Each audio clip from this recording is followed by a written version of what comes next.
Good morning, everybody, and welcome to the ninth edition of the Smoking Barrel. I'm Rustin Edwards, based in Geneva, with my illustrious co-host, based in sunny blue sky Dubai, Mr. Matt Stanley.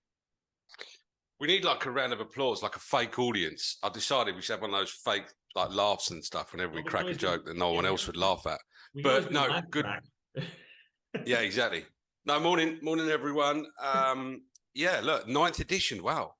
I mean, this is almost a real grown-up thing now. We're nearly at 10, double figures. Well, it's becoming a series. I mean, we're getting very serial, to quote Man Bear Pig. We're very serial. Are we going to get all? Yeah, exactly. Are we going to get all lazy soon and do like a best of episode soon where we don't have to do anything and just run the highlights? Sorry. Anyway, yeah. But hey, speaking of highlights, how about that crude market today, huh? Mate, roofer. I mean, it really is a roofer. Where are we now? Let's have a look. Brent, 84.53, up 460, 6%. It touched a high. We spoke about it a minute ago. 86.44 around, well, as soon as we open, really. I would not be surprised to see us revisit that level here sometime today. I think you're right, mate. I think, if we look on the intraday chart, we hit a bit of a low, 83.53. Probably some profit taking before Singapore went for lunch or on the way back from lunch. No, I wouldn't be surprised. London have come in and popped it up back up to 84.5. Gas oil. I mean, look, it's a linear roof across the barrel. Gas oil's up, gasoline's up. Nat gas is still down though. I mean, I was looking this morning on that. Natural gas prices in August last year were 5 times higher than where they are now. It's crazy.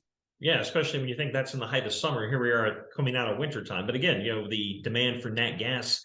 Europe did their thing. I mean, the European consumer didn't overconsume, and all the measures that were put in place helped build stocks. So, I mean, Europe is coming out of the winter with a very nice stock of nat gas in storage. I think it was 55% of capacity, which is unheard of. But again, thank God Mother Nature gave us a mild winter this year. Not too cold, but not too warm. So things were very copacetic. Yeah, and look, and then the clocks went. Daylight saving kicked in last week, so one would argue with the winter buying certainly over now. But yeah, I wonder what happens, in Q3 this year, because it was a middle of Q3, like I said, in middle of August, where people were starting to come into winter buying time, and obviously, the market really got carried away. But I wonder what will happen this year. The same. Not to the same extent where no one's hitting the panic button, but essentially there are still those problems that Europe have. But look, we'll have to wait and see. And Europe has already agreed to extend the same energy saving measures until the winter of next year. So until 2024. So they've already agreed to that. Plus, you also have on the supply side, you've got the Freeport LNG export facility back up and running, which was not running for most of the winter. So you do have better supply from U.S. Gulf Coast now. Plus, you have a couple of other export facilities that are being brought online, and you have the new import facilities being brought online.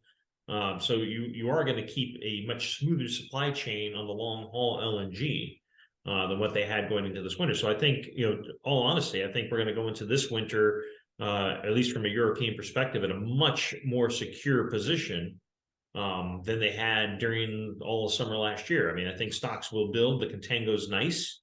So people have an incentive to build inventory. So it will happen. Okay. I mean, that's good news. I mean, obviously from a personal point of view, a lot of friends, family in Europe, UK especially, obviously. But no, it's the concerns, the grave concerns that people had seem to have waned. I think governments did a good job in terms of subsidizing. But anyway, enough about that gas. Let's talk about stuff that is dark and gooey. Yeah, let's not. Who cares about the cleaner side of energy? We want to talk some dirty oil. Well, I think the big dirt out was the big surprise OPEC cut that happened on Sunday night. People were caught literally sleeping with that announcement. They were. I mean, I saw it come through on my phone last night, and I thought, I was reading about Graham Potter being sacked, and I was reading about Arsenal top of the Premier League, and then I I saw this and I thought, right, I'm really must be dreaming because it can't be that OPEC If got together Arsenal's on on top of the Premier League, you are dreaming. well, no, later. All right, still too early. 10 games to go. Anyway, no, I just thought, okay, wow, OPEC getting together on a Sunday, coming out with this worse equivalent. So what was it? 1.16 million barrels from the likes of Saudi, Iraq, Kuwait, Kazakhstan, the UAE, among others who are there. And so you got 1.16 from the group, and then you've got OPEC plus Russia adding another 500. I mean, they're extending their 500. And these cuts of the total of 1.66 million barrels a day is until the end of the year.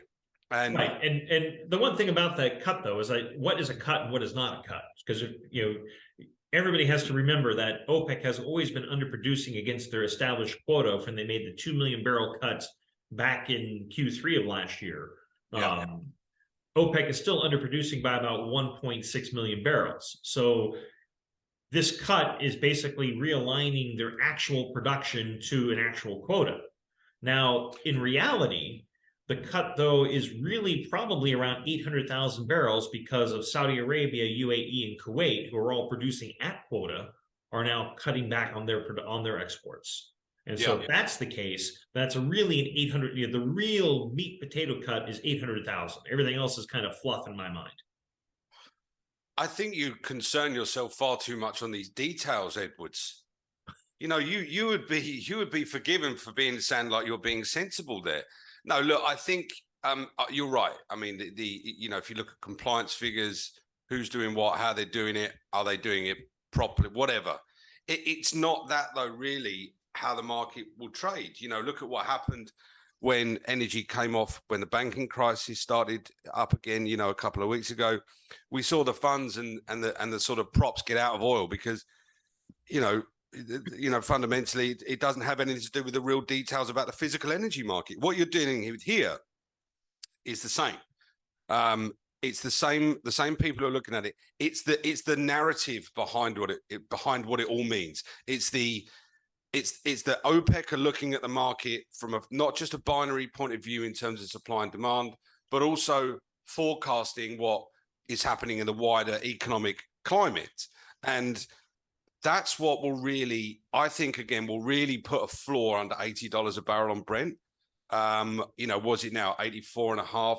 WTI is floating around that psychological 80.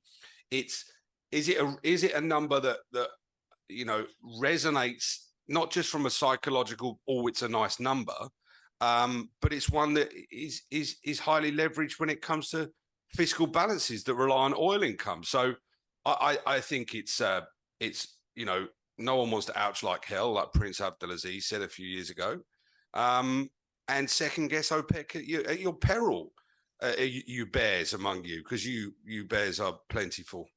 Well, when you look at, why would OPEC even make this type of decision unilaterally over a weekend? I mean, you can basically, here I am getting back into the details, so please bear with me as we start talking about demand and we start talking about manufacturing PMI numbers, because when you take a look at the last readings on manufacturing PMI, pretty much every area around the world is showing some sort of contraction in the PMI.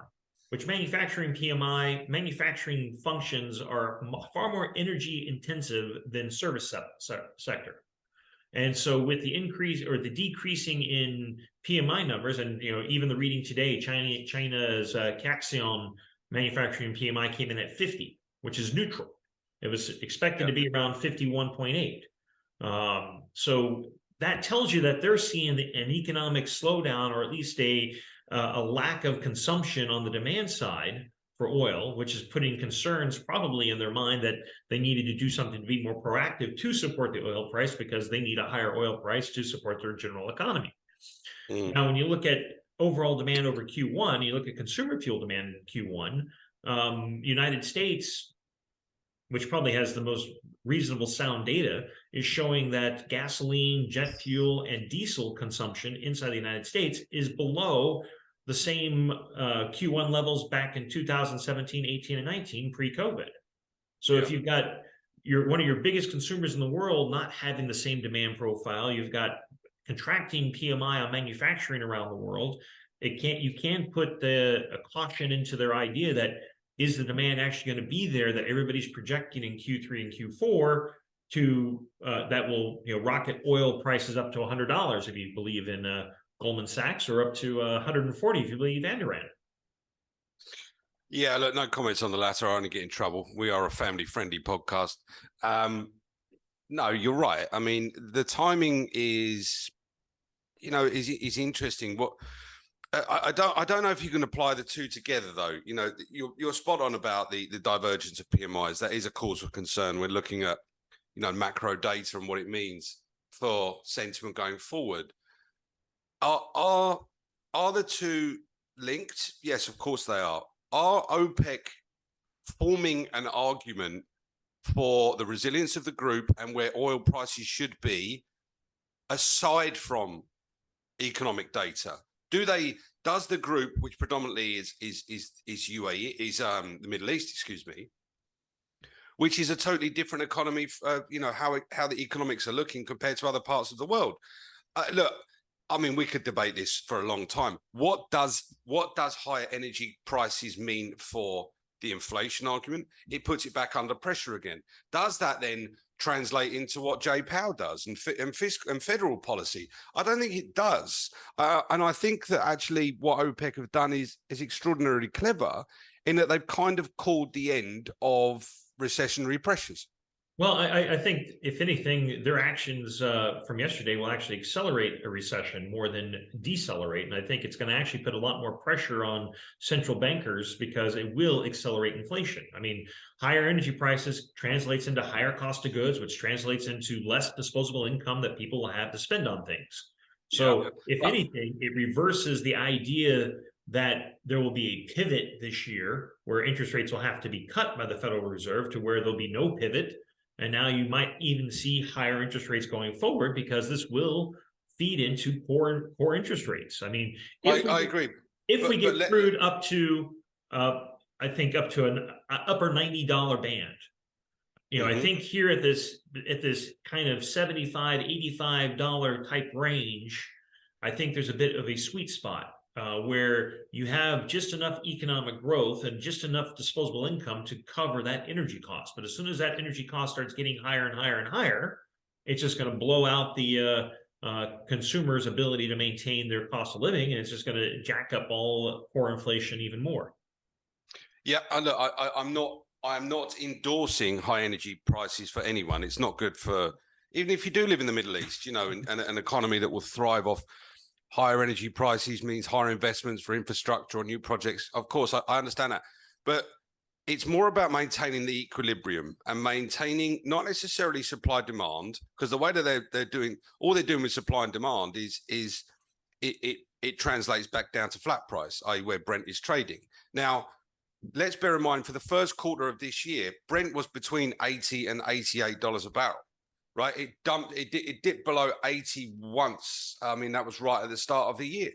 It was only from the 14th of March, it dipped below 80. And I think that the group probably got together, had a look at reviewing what happened in March, and thought, you know what, we like it between 80 and 90. And I think that is the Goldilocks point that people like. It's just about right.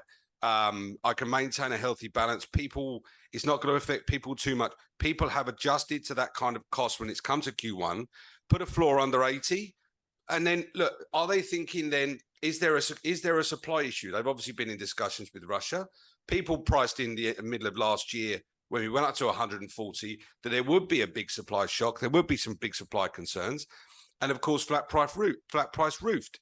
As you said, natural gas has stabilized, and going forward, the plans are in place to ensure that security is there for the long term.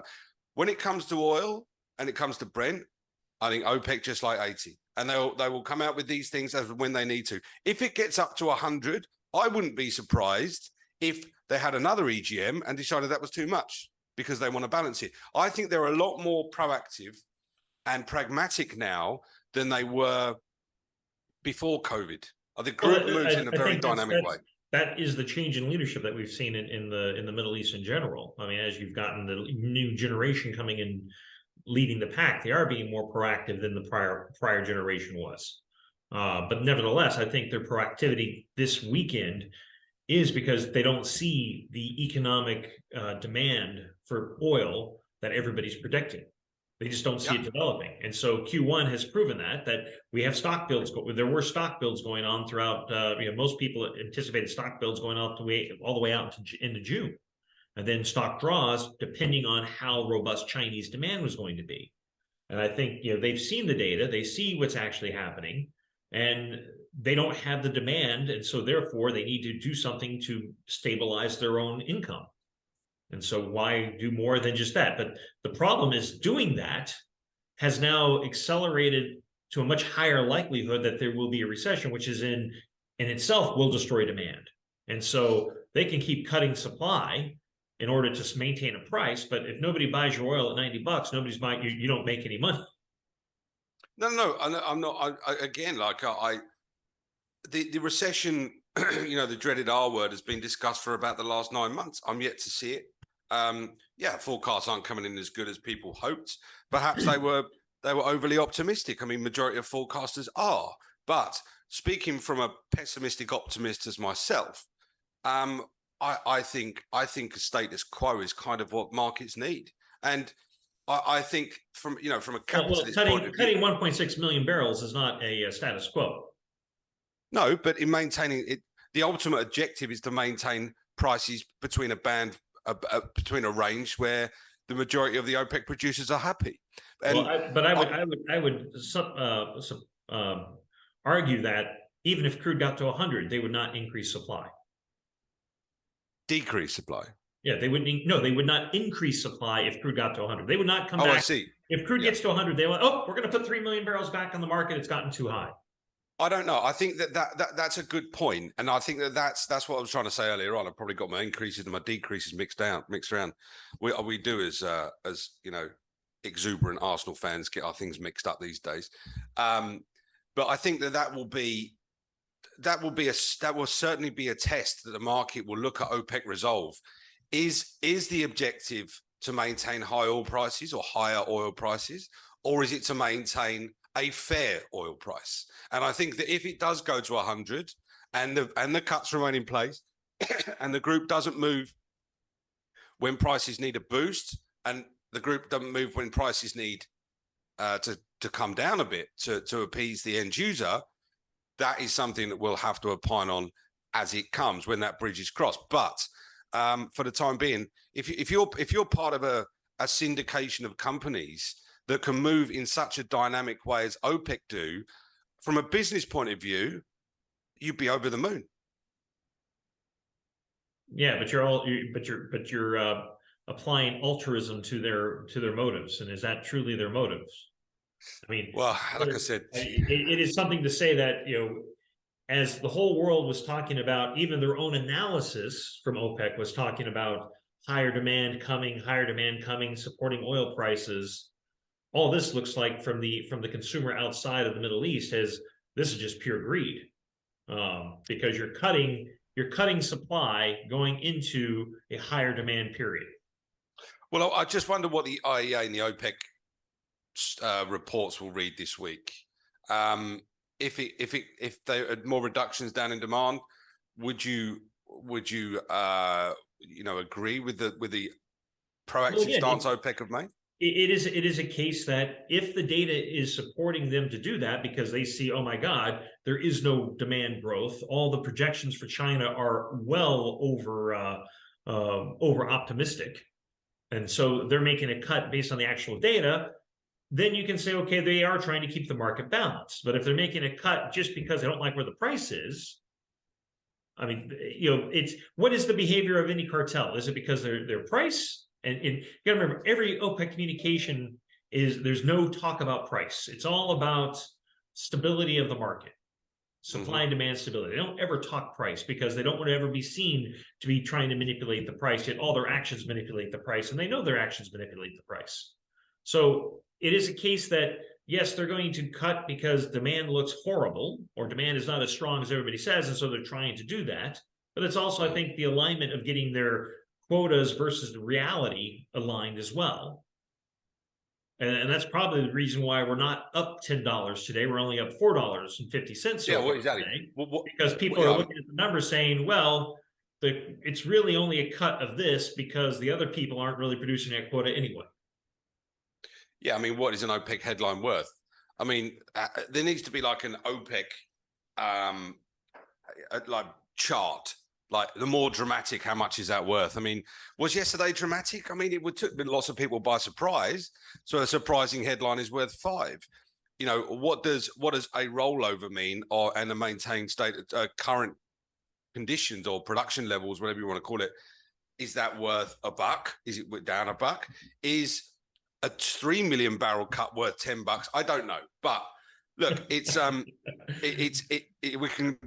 we could talk about this one for hours. I mean, it's, you know, this time last week we were talking about what happened with KRG, Iraq, you know, Turkey, you know, the pipeline into Ceyhan was closed. That locked in about 400,000 barrels a day. Brent's, you know, mid-March was in the low 73s. It closed on Friday, end of March, 79.94. So, I mean, we're hearing now tomorrow things will start flowing again, right? Yes. Yeah, KRG and the Iraqi government have come to some sort of agreement. At least that's the intimation, some of the headlines. And the pipeline flow should be able to resume tomorrow. Now, what does that actually mean in light of the of what Iraq has pledged against their OPEC cuts? I think they pledged 200,000 or 220,000. That's right. That's right. Yeah. So does that mean KRG only comes up half, or is that going to be exports out of Basra? Well, again, it's like it's what your base number is, where you're starting. If they said last Thursday, you know, 400,000 barrels has been shut in, and now it's coming back tomorrow, does that mean they're sort of net up 200? They're back 200. You know, you never know. But look, I think, you know, what we saw last week, if we're going to kind of look back on it and what it means for sentiment, what it means for the oil price, you know, it did give it that pop. It did allow Brent to, and really the complex in Europe, to sort of go bid. And like I said, we closed just under $80 a barrel. This in a market, if you look at it from a wider sort of financial economic sentiment, March was very good. It was a good month. People got about their business. Everyone seemed to get on. Everyone was traveling, myself included. Again, distillate traders, you are welcome. You know, it's been good. Gas oil this morning is back up to over 800. But look, I think like we said, I mean, we always try and form a balanced argument on the smoking barrel because we're sensible people with sound mind, right, Edwards? But what you've got is you've got to look at it that if prices do go back to 100, does the group, excuse me, increase supply to maintain that ban? I think that's a rhetorical question, and one we've got to address as and when and if that happens. Well, I think we have a higher probability now that we do get closer to a triple digit type number, assuming that the adhesion and the cohesion and stability of OPEC maintains. I think also if you do see Russia actually pull through on their 500,000 barrel per day cut, which from all data so far, it looks like they haven't reduced their exports by that much. That's another factor to take into play as well, is how well are some of these cuts going to be adhered to? What is the discipline of each of these countries to adhere to those cuts? I think the other flip side of that is that you think March, or you stated that March was a fairly good month. If you lived in France, March was not a good month. I mean, if you had, there have been violent protests throughout all of France. You've got other labor issues and labor strikes going on across Europe still, as cost of living is a big issue. And the one piece that strikes my mind is, we're going to shift gears here, is not so much on the petroleum energy side of the sector, but it's actually on the food inflation, which is one of the more pressing issues that is impacting people's disposable income. I mean, when you look at the price of food, it has continued to move up, and I think that's where a lot more of the pressure is going to come in, and especially as we start getting into plowing season, and now we've got an extra spike on fuel cost. That's going to impact farmers' ability, earnings and ability to farm. You throw in the weather events in California. I mean, California is one of the biggest suppliers of vegetables to the United States, and with the amount of rainfall and flooding that has occurred that's actually impacting a lot of the farms and their ability to produce produce. You've had the issue already in England with the lack of tomatoes and other greenhouse grown vegetables, because as consumers, Yeah, but have you tasted English tomatoes? It's not a loss to society. That's fine. No, it's not a loss of Sorry, society. Dad. Sorry, Dad. He's got a greenhouse full of them, so he's going to be fuming with me. Not yet. Nevertheless, the food inflation and all this increasing prices of fuel on top of already high food costs, I think is probably going to continue putting more pressure on labor unions and labor to continue striking across Europe. Yeah, I think it's that's totally valid. I get you. Talking to people, like I said, I've been away quite a bit. I think a lot of people, when they're talking about either the price of energy, price of food, to get around, people are very much kind of. I think last year it kind of shocked a lot of people how fragile infrastructure is. Whether that's buying a newspaper, going to the petrol station, turning your boiler on, or buying a box of cereal, everyone is now looking at things with a lot more scrutiny, not skepticism, because that's the English way. Oh, let's go and queue and everything will be all right. But people are looking at things a lot more sensibly now. That the whole complacency around gas in the EU. I mean, Russia now there is infrastructure in place, and arguably that supply. Whether I'll wait to be seen whether that's a like for like swap, but things have been put in place. And I think that people will understand that things have become more expensive. But I think that people will just be a lot more sensible. I don't see demand shocks on the price of things getting more expensive. I just see people being a bit more measured. What that means to demand, of course, could have a detrimental effect too. But I think I wouldn't say naivety, because that's not fair, but I would say the complacency people have had just turning up to a supermarket or a petrol station, or gas station, as you call them, and knowing that things will be there and suddenly they're not. I think that a lot of people have learned quite a profound lesson there. Well, it goes back from a consumer economy where everybody had convenience, where you can get out of season vegetables all year round, to more aligned to when I was a young lad growing up, and you had a season for tomatoes, you had a season for apples, you had a season for peaches. The only time you ever had a fruit out of season was when it was in a can.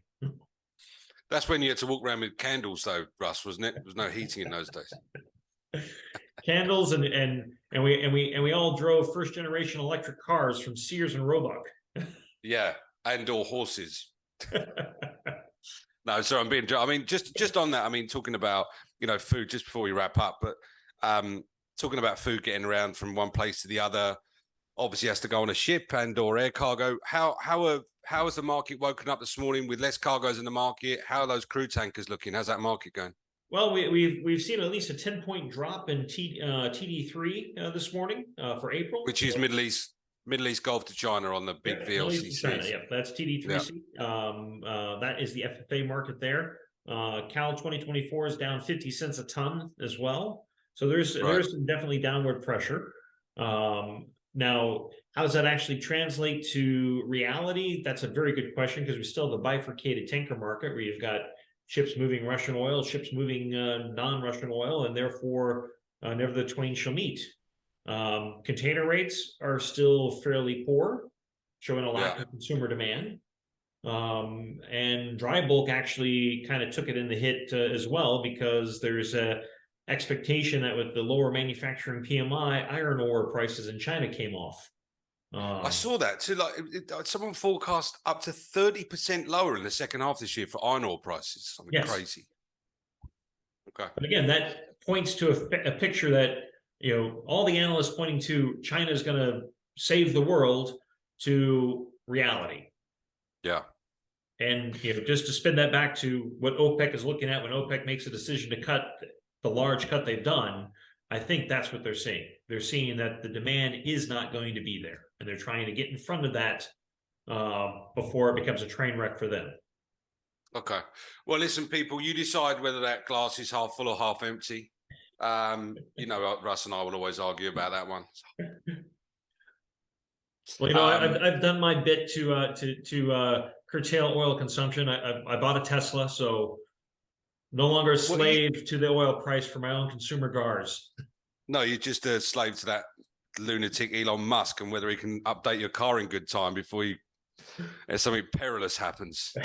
Yin and yang, guys, yin and yang. Look, like, comment, subscribe. We really appreciate all the support, a continued one next week then and the week ahead. Yes, and again, a shout out to our illustrious producer, Irene. Yeah. We love you. Couldn't do this without you. And look forward. And as Matt said, like and subscribe and comment as you see fit. Have a good rest of the week. Ciao. Ciao, ciao.